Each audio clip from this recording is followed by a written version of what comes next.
So I think this is unprecedented in terms of the depth of research here, and it's something we want to continue doing year after year. I find that very problematic, that marketing is the #1 hire.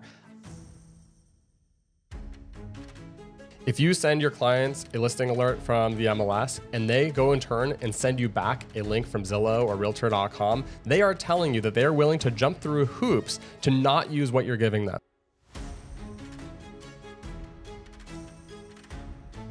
The value of homes that the large teams are selling versus the small teams do not materially differ. And what that tells you is that the margins for the larger teams are likely to be smaller. A lot of customers want to interact just over being able to set an appointment through text and not talking to anybody.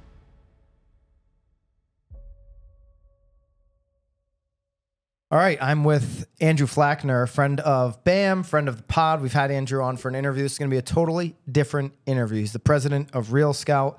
We're going to be talking about a Teams report that Andrew partnered with another friend, Tom Ferry, to really put a lot of data. This is like T360 level of data that was poured into this. They're also involved. So they're involved. This is RealScout, Tom Ferry, and T360. And T3. So those are the three that put this together, because this is right up T360's alley when you have 50 pages of data. And what we're going to be talking about today, and what Andrew's really going to break down in this report as much as we can go through on this pod, is all of the data inside of what makes up a team. Like if you're thinking about, so many agents too are thinking, oh, should I take that next level, start a team? This report would give you some insights on how much a team is spending.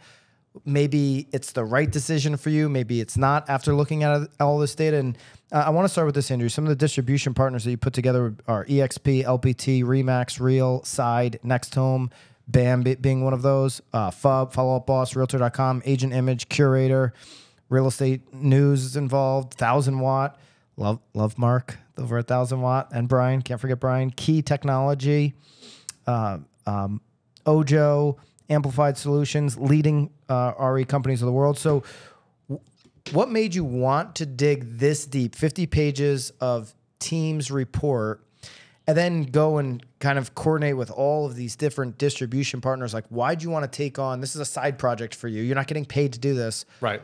What made you want to do it? And then what made all the distribution partners say, yeah, I want to be a part of something like this? So over the past few years, RealScout has been spending a lot more time with teams and serving teams with our product. And what has become abundantly clear to me is that a lot of these teams are relying on hearsay to inform their business instincts, right? They are talking to their peers. They're talking at masterminds.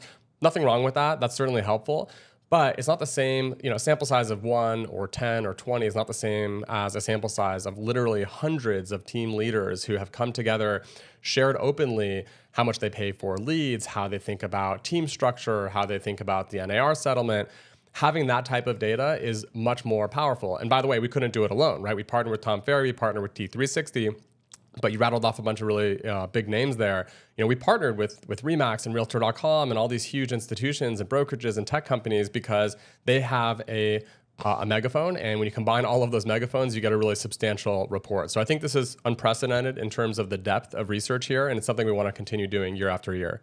At this point, this means the report is out. If you're hearing this pod, I mean, it's just probably being released today or maybe yesterday. So you could go on to nowbam.com. You could get some insights, but you won't get the full report there.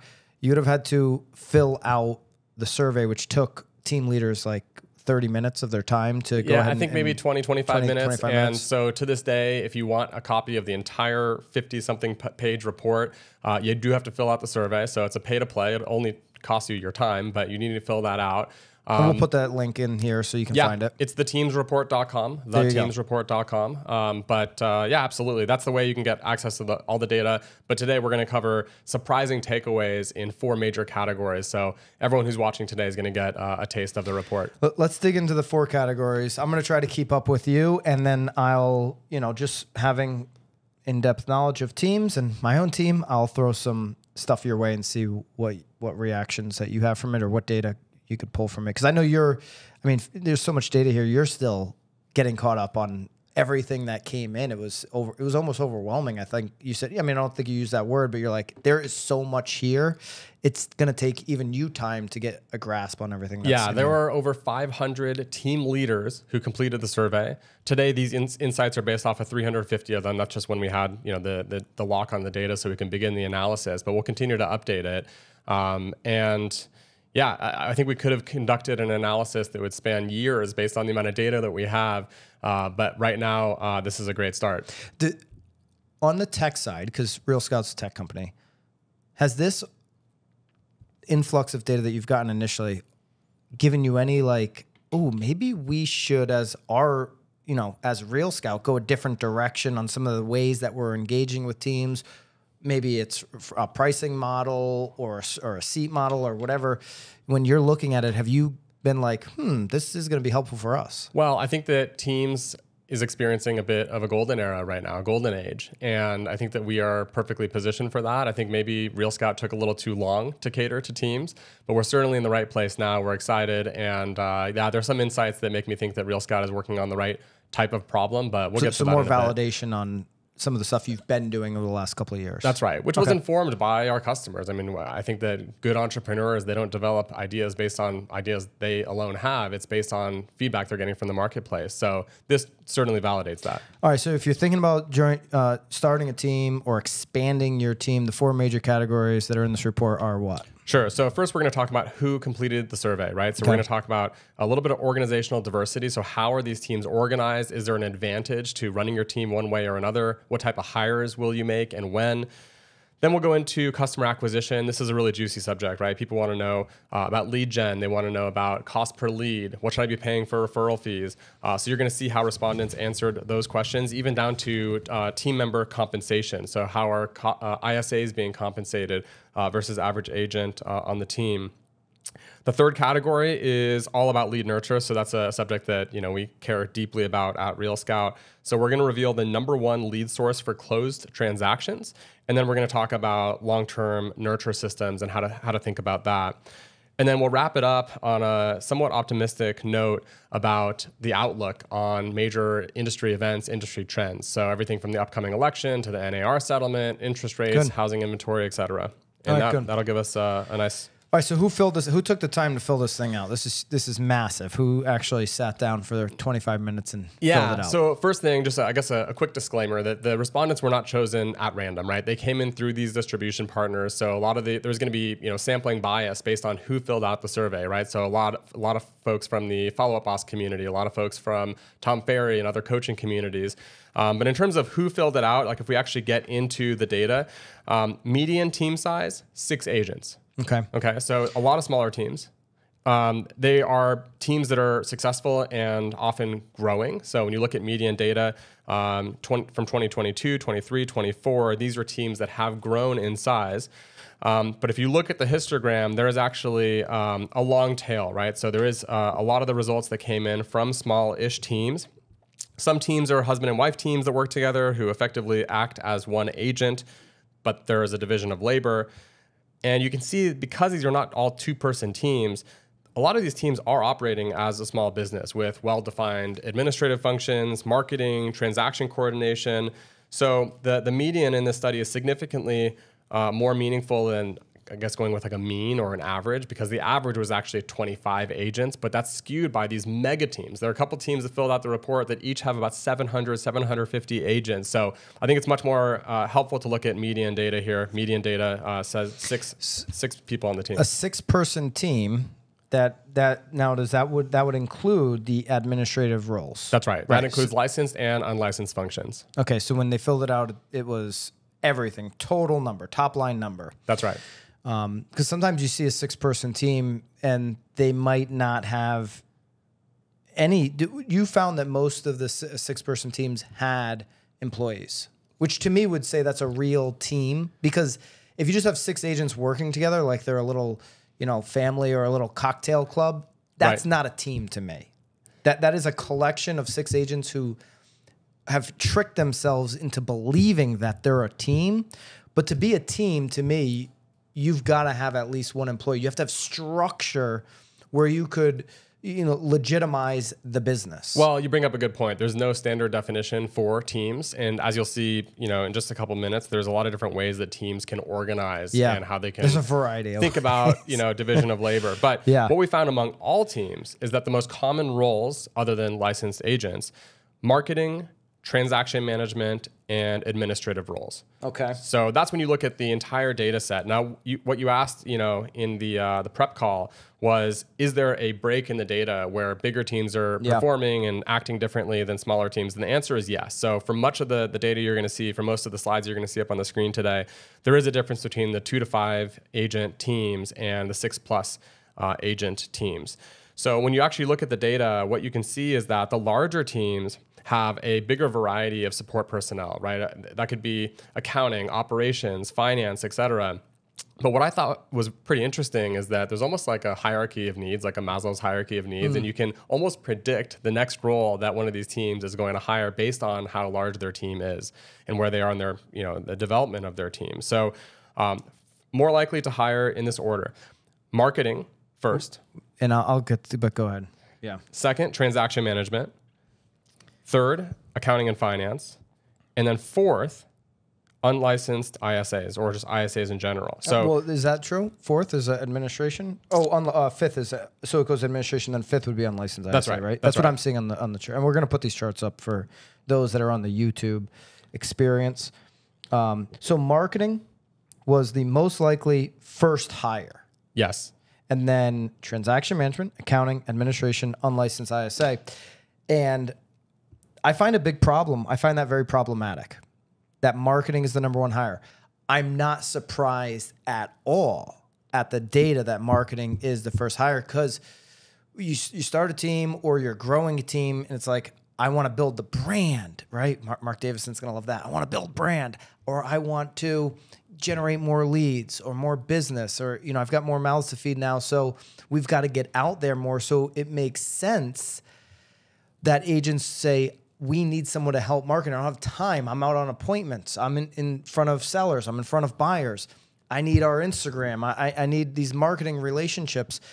And so you go hire marketing. But then who's doing how do you hire a marketing person and you're still doing basic administrative work, which is transaction management?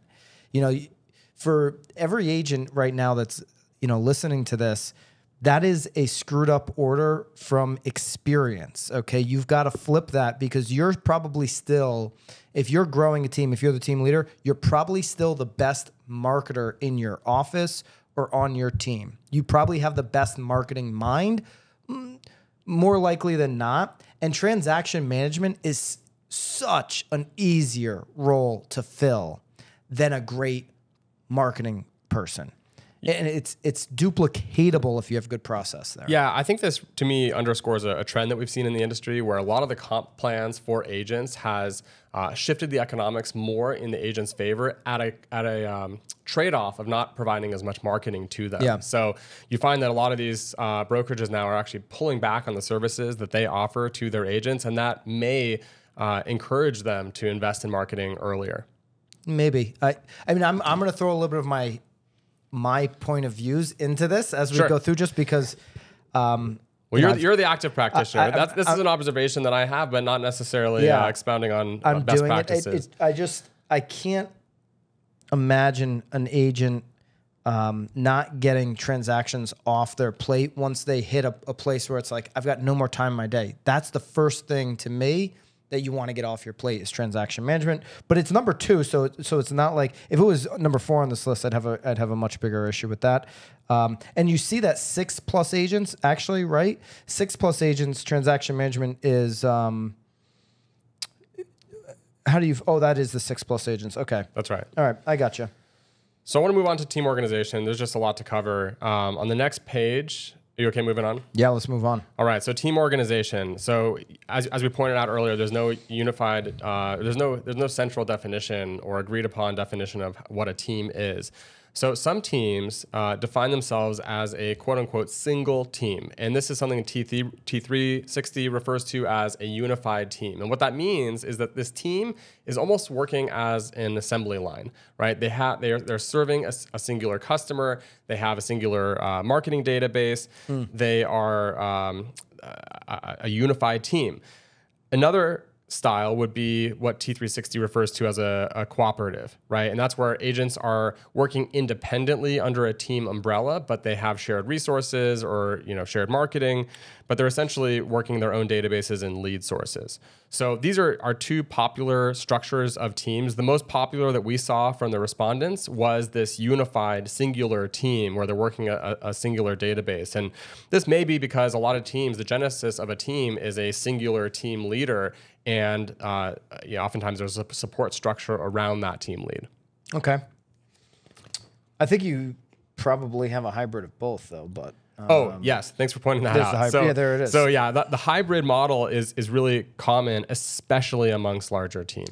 So as teams grow, they may need to acquire other teams or merge with other teams. So there is that separation, but also that unified nature of a team, because why would you join a team if not to get the operational efficiencies? Some of the larger teams that even took the time to put some of the data into the survey might have Follow-Up Boss, which is a distribution partner. They might have 50, 60, 70, 100+ thousand, leads in their Follow-Up Boss, but then their individual agents might also have their own agent-generated business, which would be siloed into their own portion of Follow-Up Boss. Not every team agent would have access to their agent-generated business, but you might have a pond that all agents have access to with 50,000 leads, that are in that pond. That's right. And I think that's why hybrid is becoming so popular, especially with teams that are 6 or more agents. Yeah. Okay. Yeah. Interesting. So moving on, we're going to skip a few pages and we're going to move on to the next category, which I've entitled Spending for Growth. This is the customer acquisition section on page 16. Okay. So lead gen spend, right? The majority of small teams are spending less than $1,000 per month on lead gen. All right, I'm just going to say that one more time. The majority of small teams spend less than $1,000 a month on lead gen, and the median large team spends between $2,500 and $5,000 a month on customer acquisition, on paid lead gen. This is not surprising in isolation, right? Obviously, bigger teams are more capable of spending more money. They should be spending more money. But are large teams spending big on lead gen because they're big, or are they big because they spend a lot on lead gen? And that is the question that we wanted to get to the bottom of. And I think if you look one layer deeper on the analysis, what you actually find is that not only do larger teams spend more on lead gen in aggregate, they actually spend more on a per lead basis. So while 50% of small teams said their average cost per lead was below $20, all right, I'm gonna say that one more time. 50% of small teams said that their average cost per lead was below $20. Many of the larger teams are spending far more on a per lead. Why do you think that is? So I think there's a few reasons here. First of all, yes, they're more capable. They're generating more revenue. They have the ability to... do you know of any... Hold on, do you know of any lead in real estate, unless you're running your own PPC and you're really, really good at it, that's going to be sub $20? I'm sure they're out there. Yeah, I'm sure they're out there. But they're going to be lower quality leads, and they're going to be lower quality leads. Lower quality, or the small teams don't know their numbers, and they're putting in these numbers of, I'm paying sub $20. That is, you can get that on some PPC. If you're really good, and if you're in a not, really competitive market too. But I mean, if there was sub $20 leads out there, you'd have so many team leaders, big team leads across the country. Respectfully, I think you are operating in a different universe, right? You're in the big team viewpoint. Look on the next page, and I'll prove it to you. So on the first page, look at the first 2 bars on this bar chart. The majority of respondents who filled out this survey are paying less than $20. I just don't see. I don't even see that out there. I mean, I guess they're still. I mean, you can't even do a good Facebook campaign on that. But to your point, though, look at the colors on this chart, right? The folks who are spending less than $20 per lead are largely the smaller teams, right? The larger teams are going to be spending more on a cost per lead basis. In fact, if you look at the far right side of the chart, $500 or more per lead, right? That's the other extreme. Large teams are 3 times more likely than small teams to do that. And I think there's a few reasons for that. Again, they have the capability of spending more, but I also think that they are okay. Here's actually a pretty important insight.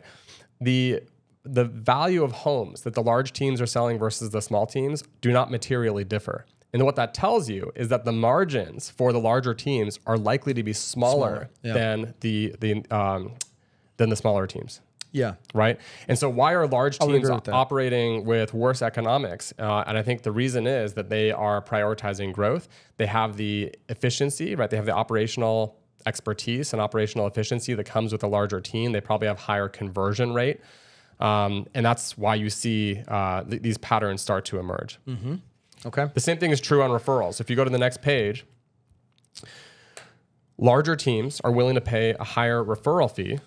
Page 19. Yep. Yeah. Larger teams are willing to pay a higher referral fee compared to smaller teams, right? So for large teams, the median 30 to 34% on a referral fee.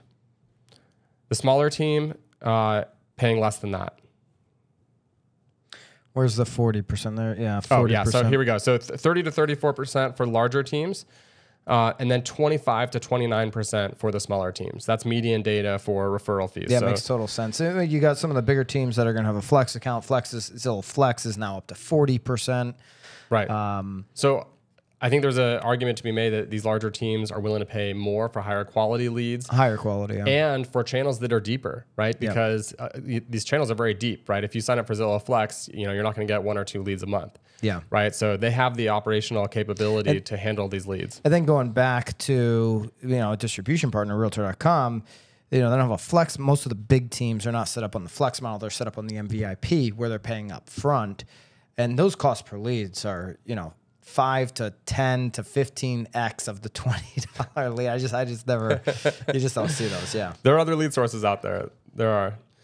Yeah. So I think these larger teams are willing to accept smaller margins and prioritize growth. So I think there's a question, are these larger teams actually driving up cost per lead for the entire industry? And if you're a smaller team, do you want to play that game? And if you want to play that game, should you be spending more on a cost per lead basis than you are today? Or is that a game that you just can't play because you don't have the efficiencies of a larger team? Well, on the buy side, if you really want to make a dent in your market on buy side, you have to look at where the traffic is, and it's going to be predominantly Zillow and Realtor.com in basically every market across the country. So how do you make a dent on buy side? If you're going to make an investment, how do you truly make an impact in your market without addressing where the traffic is going? Just do a survey on your next open house and ask, the next 20 people that come through an open house, how they found out about the open house. Was it something you posted on Instagram, or was it Zillow or RDC? Well, and you're going to see data that swings primarily towards Zillow or Realtor.com, depending on the market. That's the part of the marketing loop that a lot of people fail to close, which is get the data, reinforce your decisions.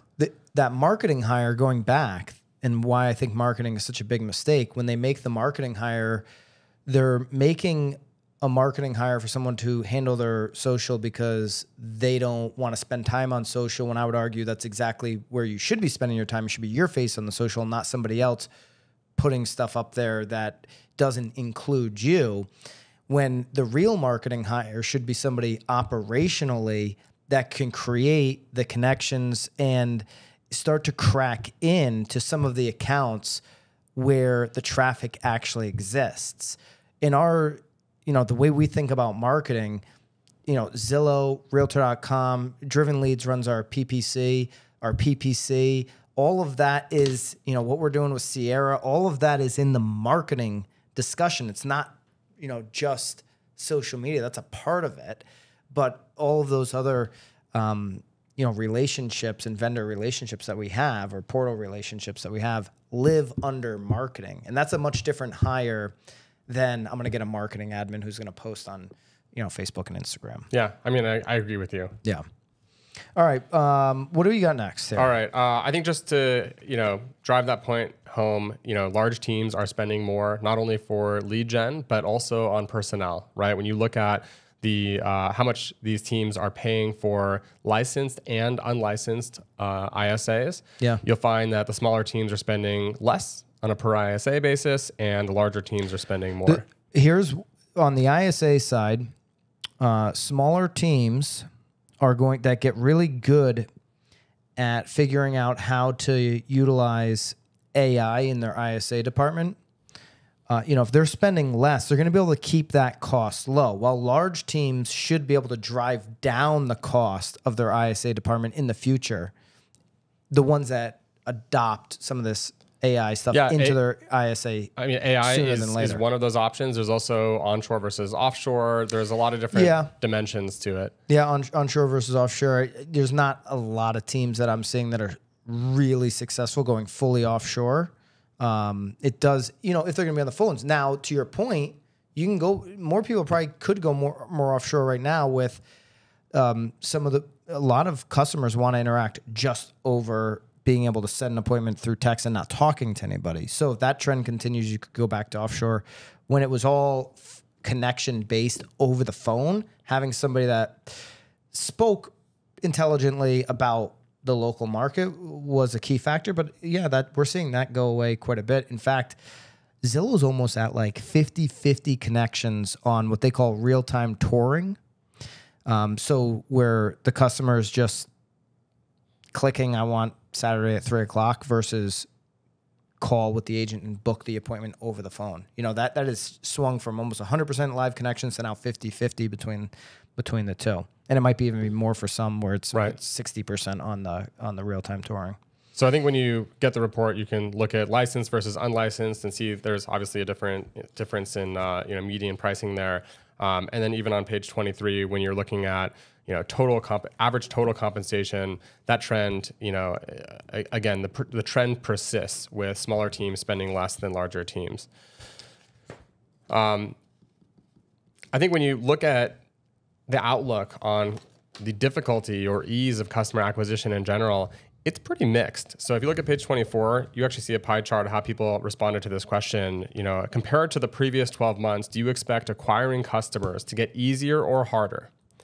And it's pretty mixed, right? You have 24%, so 1 in 4 people saying that it's going to be easier, and the rest of them think it's either going to be the same or harder. So 1 out of 3 people saying it's going to be harder. And I think that this may come with some of the uncertainty around NAR and getting contracts signed and new business processes. The market is certainly shifting. Yeah, harder. Does harder mean more expensive, or does it could. To your point about the data earlier, with the higher quality leads? What do you think, Byron? Do you think customer acquisition is going to be easier, harder, or the same for you and your business? No, I think in the short term, it's going to be, especially as the market in 25 improves. A Realtor.com, a Zillow, these portals are watching that. I think the higher quality lead is going to get. We're sitting here in Las Vegas, by the way, recording this, and there's Zillow Unlock going on right now. One of the big topics is, some of the way I don't want to say too much, but some of the fees that these teams pay with Zillow in their partnership. I think the higher quality lead is going to get more expensive in the short term. And so it's interesting in the data, these larger teams are leaning into that. And you asked, are they driving the cost up? I think you're going to see some people in the comments saying, yeah, big teams are driving the cost up. But I think they're going to get more expensive. I don't know if that means harder. I don't know that necessarily customer acquisition is going to be harder. I think on the listing side, it might actually get a little bit easier for some of the really top agents. And so that you have 1 out of 4 saying easier, and then you've got almost half saying the same. So, yeah. Well, I think on that topic, where do you think that teams get most of their business from? I know, having a big team, that it's just over 50% for us on Sphere, and that's broken down to a number of different categories. Sure. So clients you've worked with before, or people from the community, or open houses to us falls into agent generated business. So it's just over 50%, but the other is team generated, and so that's a lot of business. If you're somebody doing 30 deals and you're carving up 15 on agent generated, the other 15 is coming from the PPC, the Realtor.com, that team generated side. Right. Well, I mean, we talked in the last section about buying leads and how bigger teams are spending more on that. Nearly 80% of both large and small teams said that they originate most or many of their transactions from sphere of influence and referral sources. So this is probably the least surprising thing that I found in the report, is that the majority of business is going to come from sphere of influence and referrals. But let's dig into it, because there are some surprising insights that stem from that.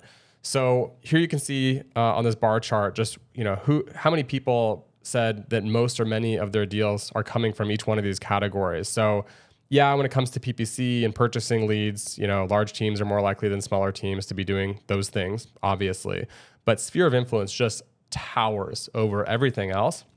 And, sphere of influence marketing is a game of consistency and patience in a pretty impatient industry, I would say. And as a result of that, what you're finding is that a lot of teams are ill-prepared to double down on SOI and long-term lead nurture. Well, if you look at the next page, 29, what you'll find is that teams describe their long-term nurture systems as either non-existent or basic, right? 60% of the teams who fill this out say that their long-term nurture systems are non-existent or basic.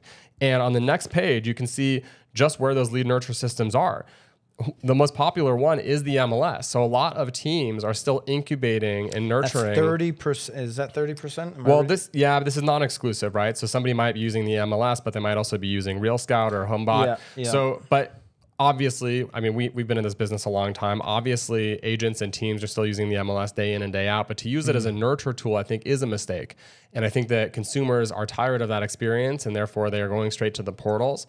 So this was, eye-opening. Again, not terribly surprising to me. I mean, many people fill out the survey. They say they use no nurture system at all. When we're saying lead nurture, we're not talking about client nurture. We're talking about database nurture for people. So basically, people you've never transacted with them. They're a true lead still, because if I'm going to say lead nurture, that's different than how you would nurture sphere of influence, which is where most are getting their business. How are you thinking about that? It's subject to interpretation, but specifically for lead nurture, listing alerts, home value alerts, or market data. I guess that could be somebody active in their search too. It could be a past client. It could be a new lead. Really, anyone in your database, how are you nurturing them? And if the answer is, I'm sending them listing alerts through the MLS, or I'm not doing anything at all and they're just sending me Zillow links, I think that there's an opportunity there to increase conversion. I mean, you wouldn't want to inundate somebody with all these listing alerts that is like, I just bought my house 6 months ago. I'm like going to be here for 7 years at least. Why are you sending me these listing alerts? But again, listing alerts, home value alerts. Home value alerts. So that's what I would put. Valuable. If somebody buys a home, they want to know what homes are selling in their neighborhood. They want to know, how the value of their home is changing. I mean, homeowners have a lot of anxiety about what their home is worth and how it's changing with the election and interest rates and Fed funds rate. So I think that, listing alerts, home value alerts, or even just market data, they are turning to the portals for that information. They might as well be turning to you. Yeah. And so you can see, many of the most popular nurture platforms here, outside of the MLS, of course, would be 𝐌𝐿opo, RealScout, HomeBot, and Fellow. Those are some of the more popular ones from the respondents who from the respondents here. And, that's right. And MLS being the leader. And, to your point, that is a... more times than not an outdated experience. And it's an experience that if they're not a client who's transacted in the past, they're not a client, they're really a lead stage, they may have 2 or 3 of those set up because they went to a couple open houses. Hey, I'll set you up on this. I'll set you up on that. And they come to realize I'm set up on the same thing 3 different times. I don't even know who's sending me what. It all looks the same. It doesn't stand out. And it doesn't make the impact that I think agents, when MLS first started doing some of these alerts, it made an impact because it was new, it was fresh, but they just haven't advanced that technology. Right. And why give MLSs already have all the power. They have the power over Zillow. I remember on this stage 1 year ago, Rich Barton said, we cannot do anything to give up the MLSs. Why? Because they need that feed. MLS has power over Zillow. It has power over NAR. And it has power over this industry right now. And so how much do you want to give to your MLS? Because right now they keep making a deal and I can't wait till we get to the NAR data. They keep making a deal where NAR can be your daddy. And so you want to keep giving MLS all the power.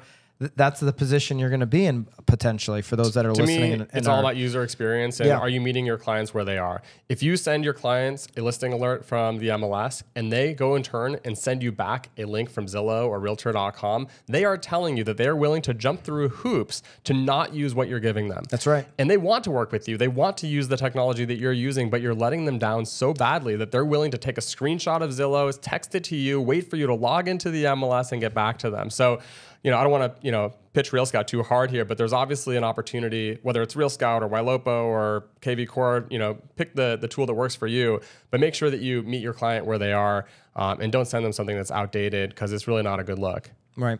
Totally.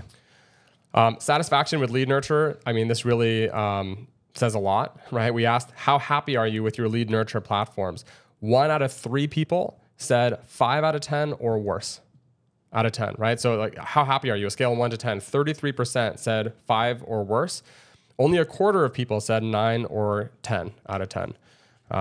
So I think it's interesting when you segment for different, segments of the survey data. You can see, who's really happy with their lead nurture and what tools are they using. Yeah, I think, the ones that are happier, they're just not using the MLS.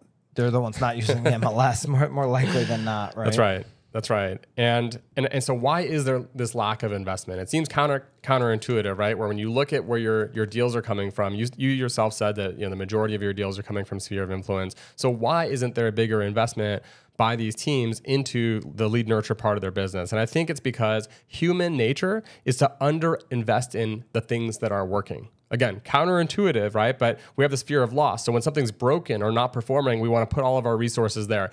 Not getting many deals from SEO? Great. I'm going to dump $10,000 into SEO to fix that problem. Whereas the rational thing to do would be like, okay, if my business is coming from sphere of influence, I want to double down on that. I want to pour fuel on the fire. Something is working, go and do more of it and try to, if it's 40% of your business and you increase it by 5%, that's a huge number for anybody. And that's better than doubling your PPC closings from 0 to 0, right? And now if you're a PPC genius, well, then maybe that's what you should double down on. Right. But you really have to be objective and really clear-eyed about your approach. Yeah, if you're doing 20% of your business PPC, but you only do 5 deals a year, that's maybe, and 4 of the deals are coming from Sphere and SOI. It's like, it's going to be easier to go and get 4 instead of getting that one lucky PPC, There are people with numbers like that. So right. Yeah, and that's why we're putting this report out there. People should look at the data, see how it applies to their business, if it applies to their business. But certainly, if you don't know the answers to these questions for your own business, then that's a red flag, right? You should make sure that you actually have a clear-eyed picture of where your business is coming from, and that way you know where to double down. Oh, absolutely. You have to know these numbers. I was talking with a team last year. I was doing some call. I was for Bill Ravis. I was helping him out and doing some calls with one of his teams. And it took months to get her to get me the deals from the last 2 years, where they came from. And it's like, how do you not track where your business is coming from? I can't wrap my mind around that. Every year you should be able to look back and understand in one spreadsheet. It doesn't have to be something super fancy, just one glance. Like, here's where my majority of my business comes from. Here's the number 2 place it comes from. And then be able to address that into your planning into the next year. I'll go so far as to say that there are a few things that are more important than that when it comes to planning. Yeah. And by the way, that's the reason we wanted to put this report out in the 4th quarter. The reality is that the 4th quarter can be a little bit, there is that lull around the holidays. It could be a good opportunity to invest in your business, to make some changes, to make sure you're getting the right data about your business, et cetera. Yeah, absolutely. So I want to wrap up with something, on a more positive note, on a more optimistic note. Okay. First, let's just be honest with each other. By any measure, the last few years have been some of the most volatile times in real estate. And so I think people are seeing, the turn of the page here. I think they're excited about the future, and many of the teams, overwhelmingly the teams that we surveyed, are optimistic about the future. So when we asked about growth expectations, page 30, yeah, you're on the right page there. 74% said that they will see greater than 10% year-over-year growth, and only 2.5% said that they're expecting negative growth. Right? I just want a quick aside here. I thought this was interesting. As reported by Real Estate News, existing home sales fell 2.5% between July and August to a seasonally adjusted annual rate of 3.86 million home sales. Right? That's down 4.2% compared to a year ago. So this they were saying a couple years ago it's impossible to break the 4 million mark on seasonally adjusted existing home sales, and we're at 3.86 million. And so that floor has been broken at a time when we have more people living in this country than ever before. We have been in a real estate recession for the last 2 years. You say that to people, they don't understand because home prices are at all-time highs. But a real estate recession is high mortgage rates. It's very low transactions. It's hard to put a deal together. It's hard to finance a deal. It's hard to get financing for a deal. So when you look at this data, the feeling that I was getting in talking to some of these respondents one-on-one is that it can only go up from here. Yeah. Right. Yeah. So I think there is this rising tide that will lift all ships, but there is a question: will teams outperform the market? Because I think that in many ways teams are pretty well positioned to tackle the market. So ease of recruiting, for instance, on the next page, 45% say it'll be easier, 37% said it'll be the same, 17% say it'll be harder. Some optimism there. It's slightly more mixed. But on page 37, you can actually look at sentiments around the upcoming election and its housing policies, NAR settlement, interest rates, cost of and ability of leads, and housing inventory.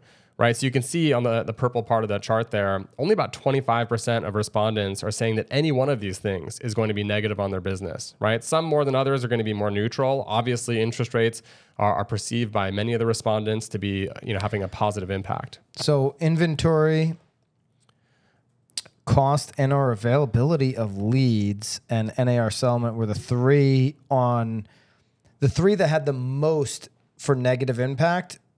To your point, negative impact is not leading any of these categories, but those three categories had more negative impact than what people thought about interest rates and upcoming election. Upcoming election was fourth there on the list, so it was creeping up. Yeah, the pattern that I saw is really interest rates are generally perceived to be positive, and then I don't know, there's a pretty small delta between the others. But yeah, interest rates are the consensus consumers and agents heading in the right direction. Mm-hmm. So you've got almost 70%, I guess just under 70% heading in a positive impact is the consensus. Interesting. Housing inventory is starting to get more positive, and inventory where you were getting the most inventory southeast. Now we're coming out of that hurricane that I think just shakes everything up. That's where you had the most inventory. So inventory could be a little wonky here with the data coming in because that's going to set those markets back a little bit. But yeah, very, very interesting. The election thing, I think people have blown that out of proportion. And I think the data here shows that some of the headlines have blown it out of proportion. I've heard a lot of feedback, like when we do the hot sheet and stuff, people are saying, no, I got clients talking about the election. I think you always have people that just decide to wait till after the election. And that can also be tied to end of the year seasonality waiting, but the election sounds like a good thing to say. That's right. But that's just my 2 cents. So there you have it. Those are some of the highlights from the report. I think that, my key takeaways, first off, teams come in all shapes and sizes. So like you said earlier, there's no definition of a team. And some of these teams will find that they unlock more business by operating as a unified team where they are playing from the same playbook. They are operating from a singular source of truth when it comes to pipeline and CRM. Second takeaway is that the bigger teams are willing to spend a lot more on. They're willing to. This is at the page 7 actually. Bigger teams are spending more to make more, right? Not just gross investment, but also on a per unit economic basis. Yep. I think there's something to be questioned there. If you're a large team, Are you growing at the right clip? If you're a smaller team, should you be investing more on a per unit basis, or can you not afford to play that game based on your limitations? And then sphere of influence, by far the most important acquisition channel. Are you investing, adequately to support that and to drive growth? And then, hey, I think teams are pretty optimistic. In many ways, this is a golden era or golden age for teams. And the market may be ripe for teams to go out in there and make 2025 their biggest year yet. Yeah, I think golden era. I think it's been a golden era for teams, and you can look at the market share in your own MLS and make that decision if teams have really eaten into that or not. I think across the country you could make the argument that certainly has been the case. I agree with 2 through 4. Number 1, I would agree that is true. Teams are organized in complex and diverse ways. There's a variety of ways teams are set up. I would just argue that if you're thinking about structuring a team, starting a team, changing the structure of the team, whatever, I would argue that there are only 2 models you should look at, and that is that big team that's able to invest in those higher quality leads and the training, the sport, and all that kind of stuff. Or you should build staffing around yourself if you really love the production side of it and you're great at it. Then those are the 2 models that make sense. It's so funny that the median number in this report is 6, because I always talk about, a collection of 6 agents calling themselves the team is one of the worst business models in real estate. And I think that number is so true. Like, that's probably where you're seeing a whole bunch of these teams. But if you tell me a 6-person team is 1 great producer with a partner maybe as a buyer agent, and then 4 people on staff, and they're out there crushing, that makes a lot of sense to me. You got a 6-person team crushing 100 deals, 2 people are in production, you have 4 support staff. That's a great team, highly profitable, very profitable team. But 6 agents with, sharing 1 VA, scary place to be. It feels more like a family as opposed to a business, operationalizing the processes that it requires to grow. And that's where you see the bigger teams can kind of make those moves. Yeah, and one correction from earlier. So that median team size, those are licensed agents. So this would be 6 licensed agents and presumably support staff around them. Okay, so it's not all staff included. Right. Okay. Yeah. Okay. That's interesting too. Yeah, and also it's not fixed, right? That number has grown. It grew 20% from 22 to 23. So I think that many of these teams are on a growth trajectory. Yeah, hard place to be at 6 agents, no matter what. If 4 get recruited away, what do you got? Right, and that's where you see, hey, if I've got me and a partner or whatever, me and a buyer agent, and I'm going to build staff around it. If one of my staff members retires, takes another job, gets plucked away, whatever, I go and hire another employee. If I've got 6 agents and 3 start their own thing or get recruited, I've lost 50% of the team. Very, very vulnerable. And it wouldn't be surprising that they're spending $20 on a lead. Right. Because their vulnerabilities are everywhere. Yep. Well, thank you for having me. Thank you. To wrap things up, we are going to have downloadable highlights that don't require you filling out the entire survey at theteamsreport.com.